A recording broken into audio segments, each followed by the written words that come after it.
The Demon Lord unexpectedly discovered that his strongest magician seemed different. She thought he was mistaken. The moment she left, Ike suddenly collapsed to the ground, powerless, because his true identity was that of a human. Exposure in front of the Demon Lord would undoubtedly mean death. It turned out that Ike was once an orphan abandoned by humans, taken in by the greatest magician of the demon tribe, Romberg, who raised him as his own grandson.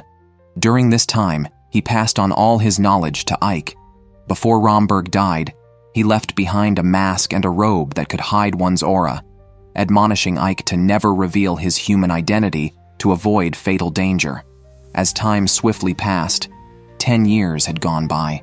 The once little kid had now grown up to be a commander capable of leading thousands, thanks to his mastery of war tactics and exceptional magical abilities.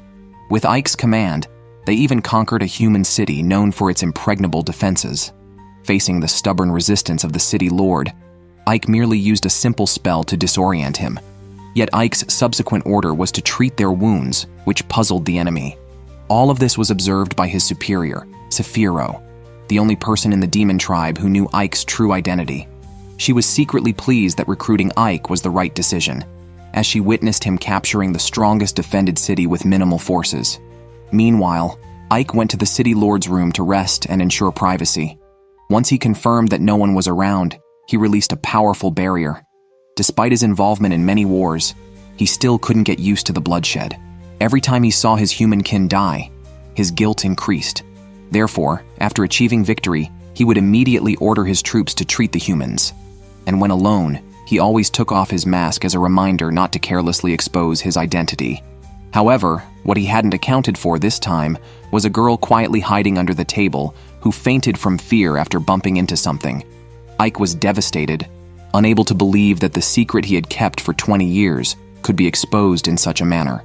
Before he could think further, his subordinates brought him a troubling issue. Ike's mercy had left too many humans alive in the city, which directly caused dissatisfaction among other officers. However, Ike had his own response ready. In this trade-centric city, the more humans there were, the more economic activity they could generate and the higher the taxes they could collect. But while communicating with the residents, a teleportation spell suddenly activated on Ike, and when he regained consciousness, he was in a dark place, attacked by a formidable magical puppet. It turned out this was Sephiro's latest creation, wanting Ike to test its power. After easily defeating the puppet, Sephiro brought up official matters. It appeared that the current Demon Lord, having heard of Ike's great achievements at the front, wanted to see for himself this capable young commander. Under Sephiro's convenient teleportation magic, the two set off for the Demon Lord's castle. Meanwhile, the girl woke up from her faint, realizing she was locked inside a barrier. She was not surprised by this. After all, she knew Ike's secret. What she didn't expect was that Ike had even left a plate of dumplings for her. She decisively picked one up and ate it, finding it to be delicious. At the gates of the Demon Lord's castle, Ike and Sephiro had already arrived. To prevent Ike's human identity from being seen through, Sephiro quietly blew a breath of spiritual energy. The next second, the guards responsible for the inspection detected a strong magical aura on Ike, which completely dispelled any doubts about his identity. On the way to meet the Demon Lord, Ike couldn't help but recall various deeds about the Demon Lord. It was said that the current Demon Lord had overturned the demon's inability to defeat humans in just one battle, making her the strongest in demon history. She also had a unique insight into personnel, promoting even the lowest of soldiers if they showed potential, judging solely by ability. This innovative approach led the demon tribe to prosperity. The prospect of meeting such an epic-making Demon Lord even excited Ike a bit. However, what he didn't expect was that the Demon Lord looked nothing like he had imagined. After a brief exchange of pleasantries, the Demon Lord inevitably became suspicious of Ike's identity and questioned the reasons behind his actions after capturing the city. Fortunately, Ike was well prepared, articulating his philosophy smoothly, and with Sephiro occasionally interjecting, they managed to avert the crisis of his identity being exposed. Yet even with his watertight explanations, the Demon Lord instinctively sensed something was amiss. She came closer to Ike, claiming that next time she would definitely see Ike's true face, leaving a meaningful remark before departing. At this moment, Ike was sweating profusely. The close encounter with the Demon Lord had his heart racing, and she had even discovered that Ike's face was a mask. The only relief was that at least his identity had not been exposed this time. After the matters with the Demon Lord concluded, Ike immediately returned to his room to check on the girl. The food had been completely devoured, suggesting that the girl wasn't as stiff as he had imagined. When the girl saw Ike again, she was very panicked. Ike quickly assured her that he would not kill her, which immediately stopped her tears. After some conversation, it was learned that the girl's name was Sadie, who had become a maid for various reasons. To keep the secret from being exposed, Ike had no choice but to take Sadie as his own exclusive maid, establishing a contract that she must never reveal the secret for life. It is worth mentioning that after meeting with the Demon Lord, Ike received a reward from her, the recently conquered human town, and Ike was appointed as its new lord. However, Ike was not pleased, because this town was located on the southern border, which is essentially the front line of the human-demon wars, always at risk of human attacks. Gazing at the surrounding buildings in ruins, Ike had no choice but to order the residents to first rebuild the city walls. Otherwise, even with his extraordinary abilities, the human forces would easily breach them. However, relying solely on human power would take at least half a year. But Ike was not one to sit back idly. Not only did he have humans join in the construction work, but he also called upon the entire army to assist the humans with the physical labor. Seeing humans and demons working together, his lieutenant could hardly believe his eyes. What shocked him even more was that Ike had divided the humans and his subordinates into 3 groups, with each group working 8 hours a day. This arrangement ensured rest while allowing for continuous work 24 hours a day. Even more, to boost morale, Ike had set up a bonus system. Furthermore, when he saw that certain projects were particularly challenging for everyone, he would personally step in to resolve them. Such actions earned him the admiration of his subordinates, who believed he could definitely become the next Demon Lord. Ike unexpectedly discovered that after becoming the strongest mage among the demon race, he not only received the title of Lord from the Demon King, but also found his romantic fortunes ridiculously exaggerated. Normally, having 2 little fangirls clinging to him was tolerable, but he was especially surprised when he woke up in the boudoir of a beautiful superior. Since becoming the lord of the city, Ike found himself increasingly preoccupied with numerous matters, especially since his city was located at the border between humans and demons, always having to be prepared for human attacks. To gain the upper hand, Ike and his maid Sadie infiltrated a human town to secretly gather information about the human army. However, they were barely there before Sadie got distracted by a street vendor's game. It was a classic street scam where guessing the location of a bead could double one's bet. It seemed simple but was not easy at all, as the vendor would never let you guess correctly. At that moment, Sadie had no money. Just as the vendor was about to shoo her away, he noticed that Sadie seemed to have a nice figure, and suggested she could gamble with her body.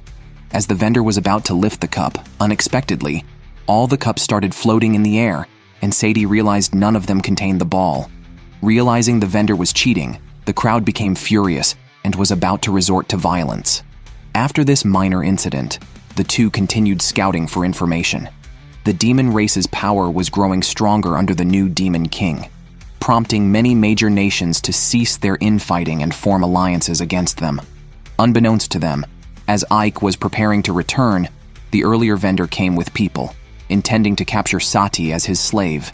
Hearing this, Ike quickly surveyed the surroundings and, finding they were alone, subdued the vendor and his companion. Ike then inquired about the army.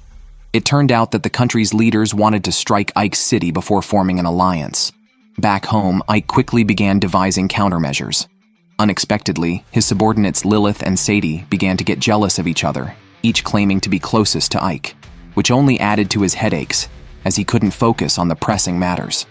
Fortunately, his deputy arrived just in time to temporarily resolve their dispute. That very afternoon, a knight commander led his troops in preparation for a surprise attack. However, Ike had already prepared an ambush, positioning skeletons and orcs at optimum locations. Thus, before the human forces could even launch their attack, they were defeated with minimal losses by Ike's strategic planning. But what surprised Ike was that the leader of the opposing legion seemed formidable. Upon realizing they were ambushed, he immediately ordered a retreat. Such courage and decisiveness were not common among ordinary people. However, before his deputy could rejoice further, an arrow shot from behind accurately hit Ike. Although such damage wouldn't normally concern a typical demon, Ike's true identity was that of a human. He thought he was going to die, but when he woke up, he was astonished to find himself lying in bed, with his superior sleeping soundly beside him. It turned out that she rushed to heal his wounds right after he was injured. The details of the healing process went without saying. Looking at the arrow that hit him, Ike had two suspicions. Either an assassin had infiltrated the city beforehand, or there was a traitor among his subordinates. But he didn't have time to ponder it further, as the two women who had been worried about him rushed in. Because of Lilith's close contact, another argument ensued. Fortunately, his deputy arrived in time to report on important matters.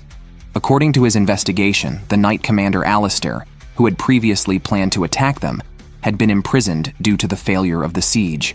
To verify his suspicions, Ike decided to meet Alistair in person. Unexpectedly, Lilith secretly followed along. With no other choice, Ike agreed to act together. However, with Lilith's participation, Ike's original plan for a stealthy infiltration turned into a direct assault, greatly improving their efficiency. While Lilith distracted the guards, Ike quickly found the room where Alistair was detained.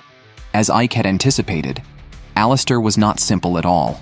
Far from being panicked, she immediately attacked Ike with a small knife aiming for his vital parts. Unfortunately for her, Ike quickly subdued her to the ground. Seeing her true face as a woman, Ike, while somewhat admiring her, also asked Alistair if she had planted any assassins in the city. At this, Alistair counter-questioned Ike. "Are you really a demon?" Before Ike could respond, a large number of soldiers rushed in. Ike never expected that there would be a traitor within the Demon Lord's army. One who not only tried to assassinate him, but even aimed for the Demon Lord's head. To uncover the truth behind his assassination, Ike risked infiltrating a human prison just to find out the connection between the assassin and the White Rose Knight Order's commander, Alistair. Unexpectedly, he almost exposed his human identity, and was even held hostage by the opposition who ordered him not to move. Meanwhile, reinforcements arrived in the prison, but Ike remained calm. "If you say don't move, then I won't move," he declared, unaware that Ike was a magician who could control minds with his magic right where he stood. Time seemed to stand still for Alistair as everyone's senses dulled under the magic. Then, Ike collapsed the floor beneath them. As soldiers fell from the height, Ike quickly saved them. Alistair, unable to grasp Ike's motives and unaware of the floor breaking beneath his own feet, found himself being princess carried by Ike after a leap, blushing intensely for a fraction of a second before hastily breaking free to question Ike's intentions. Ike revealed his identity as the commander of the 7th Legion of the Undead of the Demon Lord's army. Only then did Alistair realize he was the legendary commander of the Demon Lord's forces. Considering the question of whether Ike was human, being part of the Demon Lord's army, it was naturally impossible for him to be human. His purpose here was to find out if Alistair had arranged the previous assassination attempt. Alistair, a Kingdom Knight, was reluctant to speak more with Ike, who unexpectedly pinned him against the wall. Activating his mind-reading ability, Ike saw all her thoughts clearly. Lilith, witnessing this scene, became extremely jealous, willing to offer herself while Ike was out flirting. She demanded that Ike pin her against the wall instead. Ike, at a loss for words with Lilith, decided to leave. However, Alistair stopped him, asking if his visit was just to mock her, a defeated warrior. Ike denied ever engaging in such trivial acts, especially since she was unrelated to the assassination attempt. His mind reading had already revealed her integrity. He kindly reminded her not to worry about this defeat, but to focus more on strategies for after a loss. After saying this, he planned to return directly. Lilith, unwilling to let it go, suggested they go rest at an inn instead. Ike, being straightforward, thought of resting at home in bed, unaware that Lilith was hinting at discussing a 2 billion project. Unfortunately, Ike didn't want to expose his identity because of this. Returning home, he even brought back a special product from the capital, the rice produced there.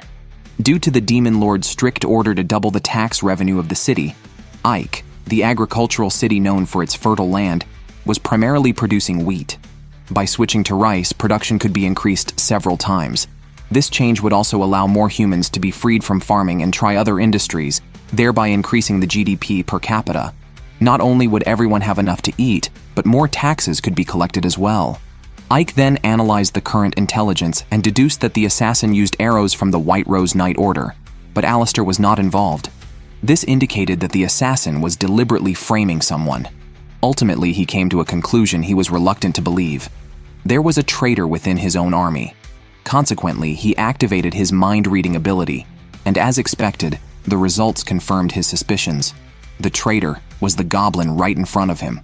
Ike immediately sought out Saphiro, only to find her taking a bath and completely off guard, which Ike was accustomed to, but still decided to wait outside. Saphiro instantly knew Ike came because of the traitor, so she was not surprised at all, having anticipated this.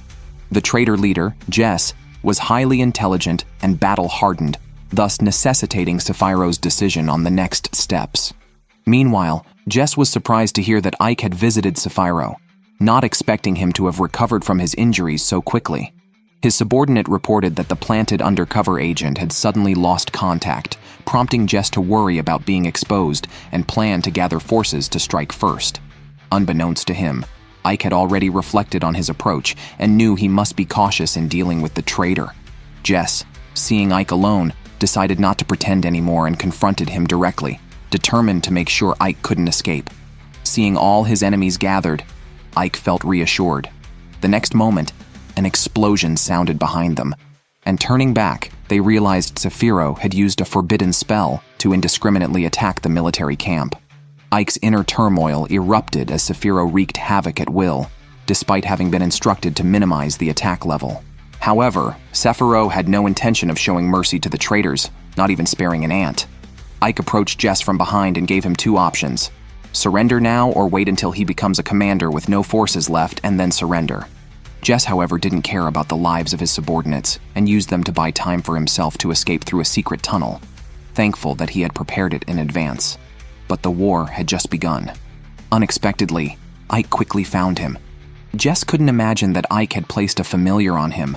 However, Jess still had no intention of surrendering. He was, after all, the vice commander of the Legion.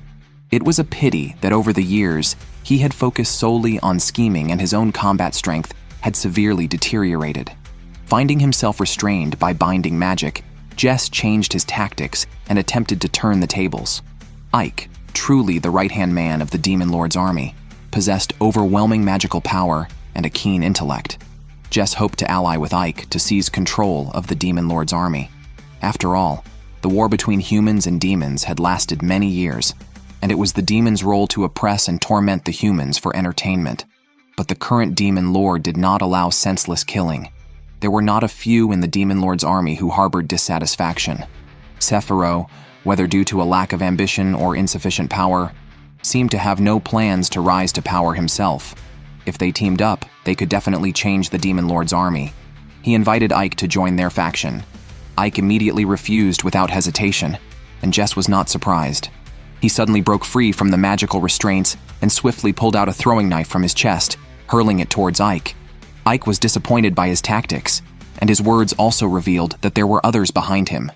Saphiro suddenly appeared, demanding Jess to confess. If he refused, severe torture awaited him. But before Saphiro could act, Jess was struck by a potent poison that even antidote magic couldn't cure. Ike was furious that someone would poison and kill a partner so despicably. Saphiro hoped he would see the reality that he had already been abandoned by his associates, and there was no need to continue selling favors. As long as he revealed the real mastermind behind the scenes, she could also help him seek revenge. Although being a traitor deserved no good end, seeing Jess so abruptly cut off was still lamentable. Ike thought that feeling pity for Jess showed he was still human at heart, which might become a stumbling block for him in the future. Later, they reported to the Demon Lord that the main conspirator seemed to be the Third Army commander, Pazdio, according to Jess's dying testimony. Pazdio had targeted not only them, but even the Demon Lord's head. After hearing this, the Demon Lord showed no emotion and wanted to hear what the headless knight Pazdio had to say. This man could never have imagined that his sexy female boss was completely indifferent to work. Instead, she was always daydreaming about him. If you tried to talk to her about work during her vacation, she would splash water in your face, inviting you to join her in the water. After the deputy commander of the 7th Legion was killed for his rebellion, Sephiro, accompanied by Ike, went to accuse the Demon Lord, claiming that the mastermind behind this was the commander of the 3rd Legion, Basteo. Unexpectedly, Basteo had already accused them first. He claimed that Sephiro and Ike had colluded to personally eliminate the deputy commander, framing her with groundless charges, presumably to use the Demon Lord to eliminate his own position, thus seizing her 3rd Legion. Upon hearing this, Sephiro was furious. How could he, as the commander of the 7th Legion, kill his own deputy? Although the Demon Lord had already seen through Basteo's ambitions, she did not overly criticize him. After all, demons are driven by ambition and desire. Without ambition, one does not deserve to be a demon. She also criticized Sephiro for not detecting the deputy commander's betrayal in time, which led to internal problems. Therefore, the Demon Lord believed both were at fault. According to military rules, both parties must be punished. However, considering the ongoing war between demons and humans, she did not want to lose 2 commanders at the same time. So, she let them duel, declaring that the victor represents the truth. This was the demon's way. Yet the duel was not to be a one-on-one challenge, but was to be fought using puppet soldiers. The commanders themselves could not enter the battlefield. The victor would decide the fate of the loser. Because proxies could be used in the duel, Sephiro surprisingly appointed Ike as the commander of this battle, which frightened Ike considerably. This clearly involved Sephiro's life, yet she entrusted her fate to Ike. Sephiro explained that in terms of commanding the battle, she indeed was not as capable as Ike. She entrusted her life to him. To not let Sephiro down, Ike began devising strategies overnight. Since the puppet soldiers had consistent abilities, the battle would test not only the commander's individual ability, but also the importance of their weapons. It was clearly unreasonable to only hold melee weapons like short swords or spears. Considering that victory required the elimination of 50 enemy skeleton soldiers, ranged attacks were most appropriate. They could shoot them all before they got close. However, such an obvious strategy would surely be anticipated by the opponent. Sadie suggested using crossbows, but Ike felt it was not enough. He needed a weapon that the opponent had never seen before, one that could achieve a fatal blow unguarded. Suddenly he thought of rifles. But could such a weapon truly be created in this other world? Remembering that Sephiro was the strongest alchemist here, Ike approached her with his proposal.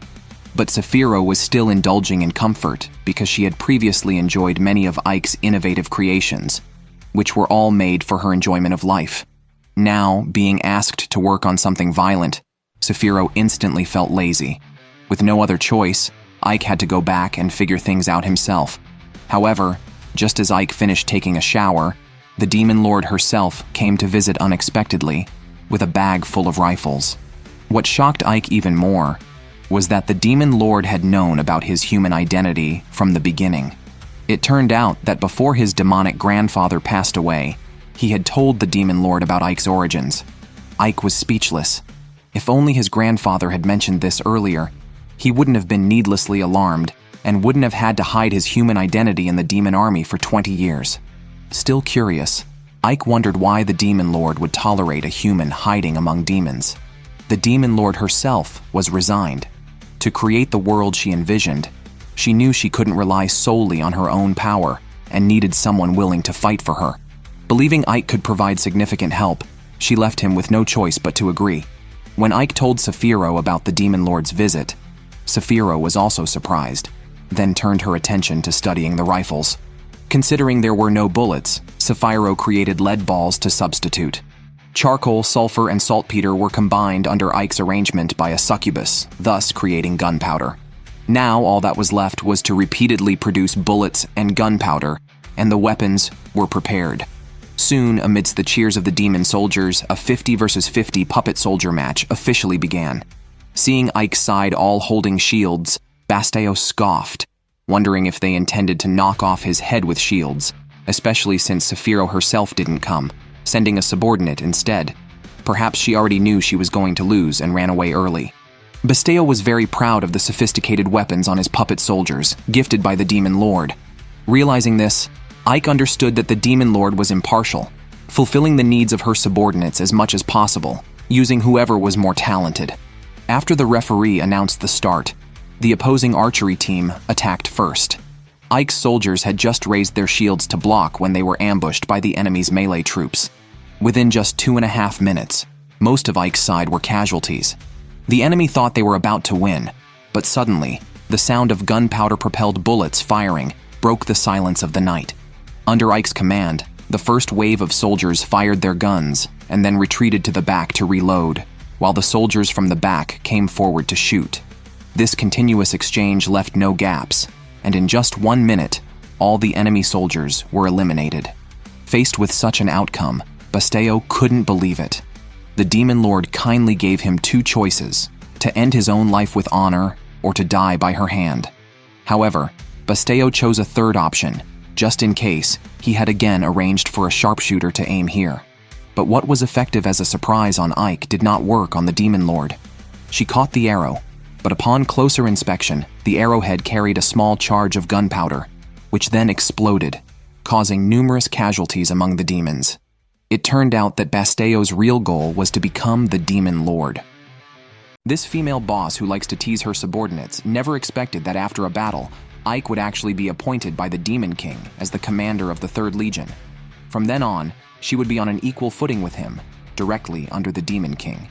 At this moment, her inexplicable possessiveness erupted. She didn't want to lose Ike, but Ike was also a subordinate of the Demon King. Before this, the 3rd Legion's commander Busteau, who lost to Ike, couldn't escape his fate of death.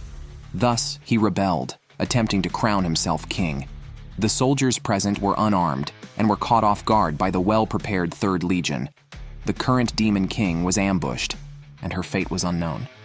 In this favorable situation, he also tried to win over Ike, a talented individual. But in Ike's eyes, he was just a despicable, defeated subordinate, and he did not regard his military strength highly. Facing the arrows of skeleton soldiers, Ike leapt up and released an explosive skill. However, things didn't seem so simple. Decapitating the demon had no effect, and not only did Busteau's body heal itself, but the soldiers also resurrected one after another. It turned out he was a headless knight, and his legion consisted entirely of the undead, whom ordinary damage could not kill. Facing the second wave of attacks, although Ike could easily break them one by one, he was ultimately human, and his magical power was limited. Even with archers secretly assassinating him, continuing this way would only lead to his endless exhaustion and death. Suddenly he thought of a good method. He used white magic, which made all undead exposed to it disappear like smoke. On the other side, his beautiful boss, Sephiro, also arrived in time. She led the legion from the outskirts into the battle. Ike's subordinates also arrived one after another, and in no time the situation drastically changed. Although the Demon King was ambushed, such damage could not hurt her. She hadn't appeared because she wanted to test Ike's strength. Seeing that Ike possessed the ability to duel with Busteau, she gave Busteau a chance, allowing him to duel with Ike, and if he won, he would be spared. Thus, their second duel began, a real battle of life and death. However, Busteau, after all, was a legion commander and still had some tricks up his sleeve. Ike was somewhat defeated by his fierce attacks. Busteau attempted to take advantage of his victory and shot a laser at Ike. In a moment of urgency, Ike summoned white magic specifically to counter the demon race. Sephiro was a bit surprised at when he had learned white magic, but the Demon King wasn't surprised at all. The scene shifts to Ike's childhood, where he was picked up by Romberg, who generously imparted all his knowledge and magic to Ike, reminding him to study diligently every day. Back then, Ike was also very eager to learn. When he saw flowers withering, he would ask if there was magic that could revive wilted flowers. Romberg patiently answered his questions, explaining that this belonged to the realm of white magic. However, for the demon race, this type of magic was extremely difficult to master because its essence stemmed from a heart filled with compassion, purity, and concern for others. For those who possessed magical power, white magic was more terrifying than any sword. Therefore, even though he learned white magic, Grandfather wouldn't allow him to display it easily in front of others. After dealing with the commander of the 3rd Legion, although it was somewhat unexpected, the outcome pleased Sephiro greatly. Ike knew that Sephiro was testing his growth, which is why she chose not to participate in the battle, but to cover him from the sidelines. However, for the Demon King, the Legion had suddenly lost a leader, and this vacancy needed to be filled. Ike was the natural choice. Thus, Sephiroth's dear subordinate was suddenly going to become someone who reported directly to the Demon King. An inexplicable possessiveness erupted in her heart. Although she had always vied with the Demon King, ultimately, it depended on Ike's decision. Ike did not want to become the commander of the 7th Legion. The residents of his domain were gradually getting used to the new town, and his subordinates were also getting accustomed to interacting with humans. Humans and demons cooperated to build the town together. When the residents lacked the strength to push carts, the demons would help. When the demons were tired and thirsty, the residents would bring them food and water. The town was peaceful, and he had made a promise when he became Sephiroth's apprentice to create a world where humans and demons coexisted. Now, he was progressing toward this goal. Therefore, he refused the Demon King. In exchange, he agreed to make Ivanalius the first town where demons and humans could coexist.